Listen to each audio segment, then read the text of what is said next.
What's happening, folks? You're tuned into another episode of Xposure, exposing local talent around Toronto, across the GTA, and across the world. I am your host, Isaac. For today's episode, we have local hip-hop artist, Young C.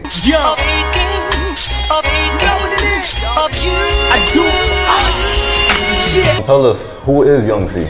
Young C is Toronto native. I'm a rapper, MC, you know, I've been doing it for a while now, 10 years in, but I've been putting out mixtapes, things like that. But yeah, that's what I am, a rapper, musician, artist. So how did you get into the rapping?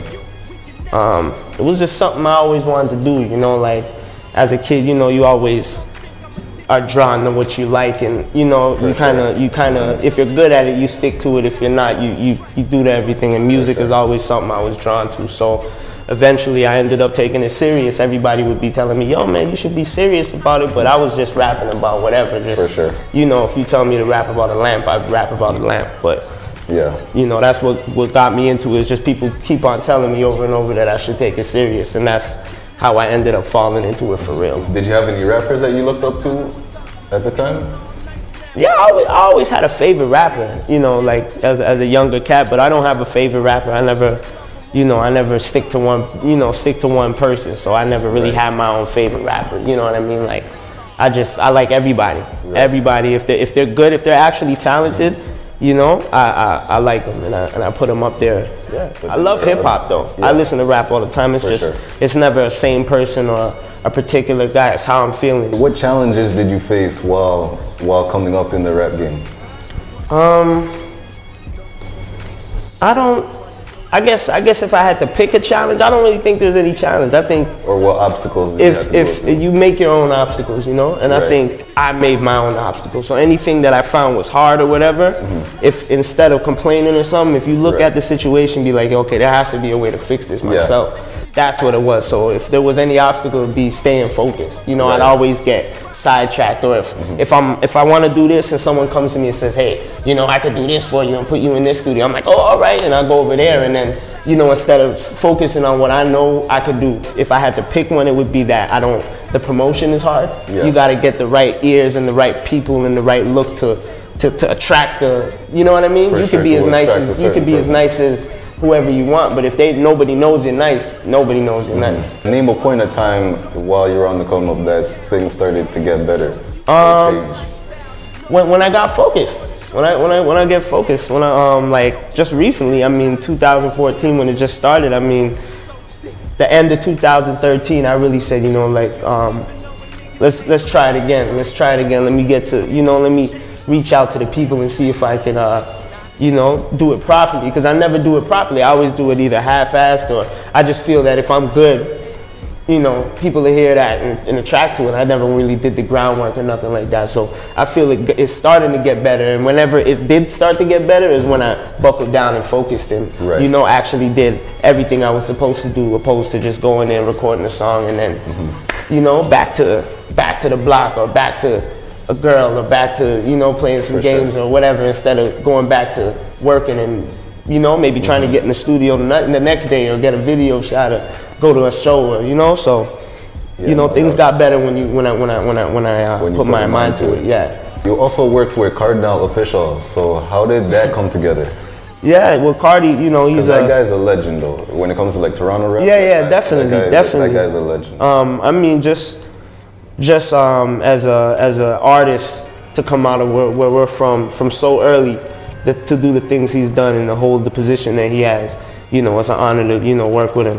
But a friend of mine, Matic from MaticEnterprises.com, he I guess, you know, he's a barber too, right? And he did some, I guess he used to, you know, cut his hair and things like that. And, you know, he knew some people, because in Vaughan, there's a lot of cats from Vaughan uptown that, you know, Cardinal messes with. So you may go to the community center over in the center, and you may see Cardinal or some of his homies playing ball or something like that, you know, with some of the DJs or whatever. But, you know, everybody knows somebody that knows him. For sure. So it would always be a thing where someone's like, yo, you know, listen to this cat. You know, he's nice. And it was, you know, a rapper. Even as myself, I don't really have time to be hearing everybody that says my friend is nice. So they showed him his stuff, and they showed him my stuff, and you know, he was just like, all right. And then my barber must have been in the shop playing it, you know, and then he must have been like, yo, who is this cat? It's like this Young C, you know, and they're like, oh yeah, I heard about this cat, whatever, you know, but we actually met. And I think where we is he was living still in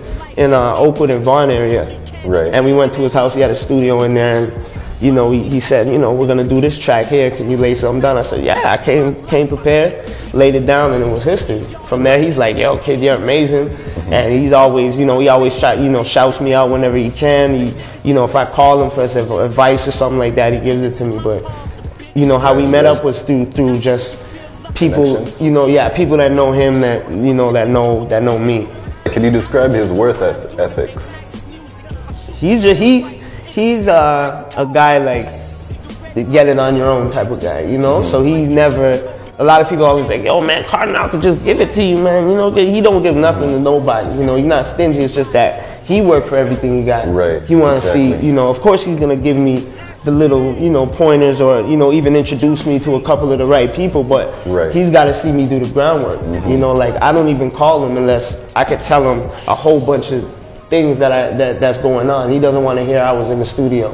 You know what I mean? So his work, he likes to like see you show that you want it. You know, so he doesn't ever. A lot of people get it confused and they ask me, they're like, oh, if you're such good friends with Cardinal, how come you're not on and you're not there? I say, he wants to see me. You know, you got to do it yourself, and that's he's a big push in me sticking to what I'm doing, because I can't call him for a favor or for a feature if he knows I'm not working. Can you tell us about Project Idol? Oh, Project Idol, man, that's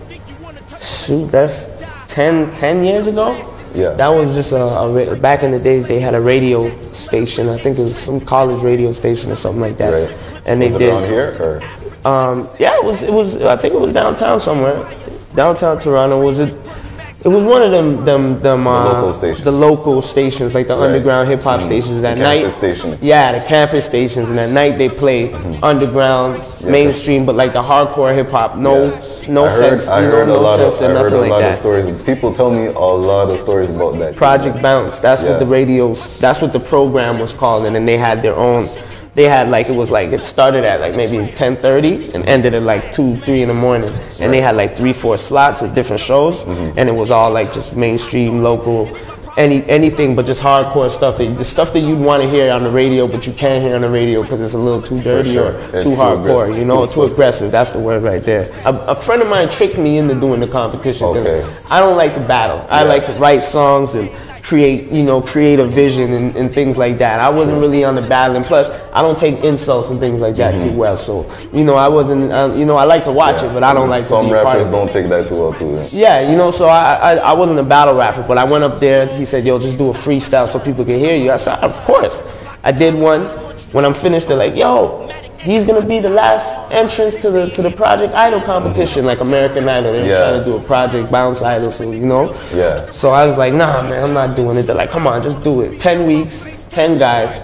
The winner gets a beat or something like that. So I ended up going in, murdered it every round, because I think what gave me the advantage was they didn't do. Freestyle guys, they come prepared and they have the things. They did it where it was like almost an on-the-spot thing. So it's like, this week we're gonna rap about this, or this week we're gonna be doing this and then this, and so it was always something new, and it was skill-wise. And so I dominated majority of the time. I say 90% of the time I dominated, and I ended up winning the whole thing. How did it feel winning that though? It confirmed. It gave me a little bit more confidence. That I was something special. you know, Right. because I knew it was, but I figured that everybody that was trying would be as good. But Right. it gave me the because these are guys that I've always heard about, and some other guys would be like, yeah, this cat from this place is nice. So everybody was kind of in together. There's a few cats that didn't go in, but for majority of these cats I always heard about and stuff. And when I went in there, they weren't no disrespect to any of them, but they weren't what I thought they were going to be, and it just gave me more confidence to be the best in the city, you know, Right. and then just keep going, and, you know, because I look at my competition as the cats that I look up to, not as the cats that are coming up. What's the difference between you now than you from when you were coming up? More focus. Way more focus. Skill is still the same. I'm more focused. I'm taking care of my body more, so my voice projects way better. Yeah. But everything is the same, and I'm just more focused. So I do it for us. You know, that movement is still the movement I'm moving with, pushing forward and putting out Greatness Knows Itself, the album coming out hopefully this March 2014. I got the mixtape out. Okay. It's called The Great Canadian Show. You can get that at doitforus.com. It's been out since January 8th. Right. Get a lot of hits, a lot of downloads. That's good. That's what I'm doing. Well, Young C, it's been good having you on this show. Great being here, sir. Yep. And unfortunately, guys, that's all the time we have for now. So tune in next time for some more exposure. I am your host, Isaac. On behalf of everybody else here, including Young C, we're signing out.